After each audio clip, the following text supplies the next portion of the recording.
بسم اللہ الرحمن الرحیم۔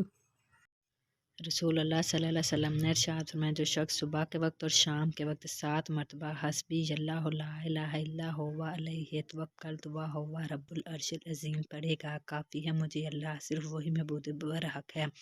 اس پر میں نے بھروسہ کیا، وہی عرش عظیم کا رب ہے، کہے تو اللہ اس کی پریشانیوں سے اسے کافی ہوگا، چاہے ان کے کہنے میں وہ سچا ہو یا جھوٹا۔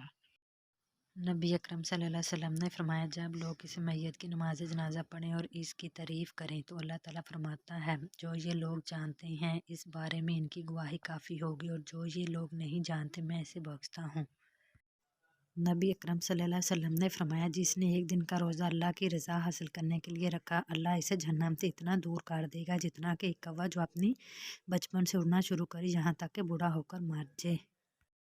نبی اکرم صلی اللہ علیہ وسلم نے فرمایا، عورت سے نکاح 4 چیزوں کی وجہ سے کیا جاتا ہے، اس کے مال کی وجہ سے، اس کے خاندانی شرف کی وجہ سے، اس کی خوبصورتی کی وجہ سے، اور اس کے دین کی وجہ سے، اور تم دیندار عورت سے نکاح کرو۔ رسول اللہ صلی اللہ علیہ وسلم نے ارشاد میں، اللہ تعالیٰ کے لیے بعض لوگ ایسے ہیں جیسے کسی کے گھر کے خاص لوگ ہوتے ہیں۔ صحابہ نے عرض کیا، وہ کون لوگ ہیں؟ ارشاد فرمایا، قرآن شریف والے کہ وہ اللہ والے اور اس کے خاص لوگ ہیں۔ رسول اللہ صلی اللہ علیہ وسلم نے ارشاد فرمایا، مسلمان کو جو بھی تھکاوٹ، بیماری، غم، رنج، دکھ اور تکلیف پہنچتی ہے، حتیٰ کہ اسے کانٹا بھی چبھتا ہے، تو اللہ تعالیٰ اس کی وجہ سے اس کی خطائیں معاف فرما دیتا ہے۔ رسول اللہ صلی اللہ علیہ وسلم نے ارشاد فرمایا، حضرت انس رضی اللہ تعالیٰ عنہ بیان کرتے ہیں کہ ہم رسول اللہ صلی اللہ علیہ وسلم کے ساتھ تھے کہ ہم پر بارش برسنے لگی تو رسول اللہ صلی اللہ علیہ وسلم نے اپنے سر و کندھے سے کپڑا ہٹا دیا، حتیٰ کہ بارش آپ صلی اللہ علیہ وسلم کے جسم پر پڑنے لگی۔ ہم نے عرض کیا، اے اللہ کے رسول، آپ صلی اللہ علیہ وسلم نے ایسا کیوں کیا؟ آپ صلی اللہ علیہ وسلم نے فرمایا، کیونکہ یہ ابھی ابھی اپنے رب کی طرف سے آ رہی ہے۔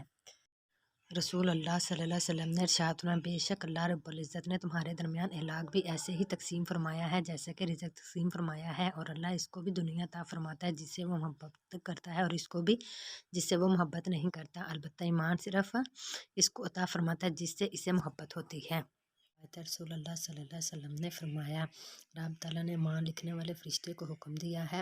کہ جب میرا بندہ گناہ کا خیال کرے تو نہ لکھو، جب کرے تو ایک گناہ لکھو، اور اگر ارادہ گناہ کر کے توبہ کرے، گناہ نہ کرے تو باز آ جانے اور گناہ نہ کرنے کی نیکی لکھ لو، اور میرا بندہ کسی نیکی کا ارادہ کرے تو اس کی ایک نیکی لکھ لو کہ نیکی کا ارادہ بھی نیکی ہے، اور اگر کرے تو 10 گناہ سے لے کر 700 گناہ تک لکھو، جیسا اس کا اخلاص ویسی جزا۔ رسول اللہ صلی اللہ علیہ وسلم نے فرمایا، جس نے علم اس لیے حاصل کیا تاکہ اس کے ذریعے وہ علماء سے مقابلہ کرے، یا اس کے ذریعے وہ بیوقوفوں سے بحث و تکرار کرے، یا اس کے ذریعے لوگوں کو اپنی طرف متوجہ کردہ دکھلاوا چاہے تو اللہ تعالیٰ اسے آگے جہنم میں داخل فرمائے گا۔ رسول اللہ صلی اللہ علیہ وسلم نے فرمایا، اگر تمہیں پتہ چل جائے کہ کھڑے ہو کر پانی پینے کا کتنا عذاب ہے تو تم اپنے حلق میں ہاتھ ڈال کر اس پانی کو باہر نکال دو، اور اگر اس وقت تم دیکھ لو کہ تمہارے ساتھ کتنی خوفناک شکل والا شیطان منہ لگا کر پانی پیتا ہے تو تم پانی پینا ہی چھوڑ دو۔ رسول اللہ صلی اللہ علیہ وسلم نے فرمایا، نظر شیطان کے تیروں میں سے ایک تیر ہے، جس نے خوف خدا کی وجہ سے اسے حرام سے بچا لیا، اللہ تعالیٰ اسے ایمان عطا کرے گا جس کی لذت وہ اپنے دل کی گہرائیوں میں محسوس کرے گا۔ رسول اللہ صلی اللہ علیہ وسلم نے فرمایا کہ تم جب پانی پر سے گزرو یا پل پر سے گزرو تو سورۃ کوثر کا ذکر کیا کرو، تمہاری جتنے پانی پر نظر پڑے گی اس کا ایک ایک قطرہ آپ کے لیے مغفرت بن جائے گا۔ رسول اللہ صلی اللہ علیہ وسلم نے فرمایا، حضرت انس بن مالک رضی اللہ تعالیٰ عنہ سے روایت ہے کہ رسول اللہ صلی اللہ علیہ وسلم نے ارشاد فرمایا، اللہ تعالیٰ اس بندے سے بے حد خوش ہوتے ہیں جو لقمہ کھائے اور اس پر اللہ تعالیٰ کا شکر ادا کرے، یا پانی کا گھونٹ پیے اور اس پر اللہ تعالیٰ کا شکر ادا کرے۔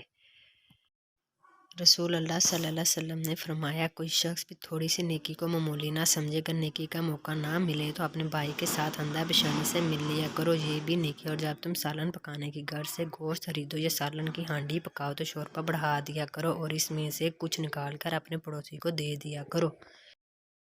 حدیث شریف، رسول اللہ صلی اللہ علیہ وسلم نے فرمایا، جب تم اپنے گھر میں داخل ہو تو اپنے گھر والوں کو سلام کرو، اور یہ تمہارے لیے اور تمہارے گھر والوں کے لیے برکت کا سبب ہوگا۔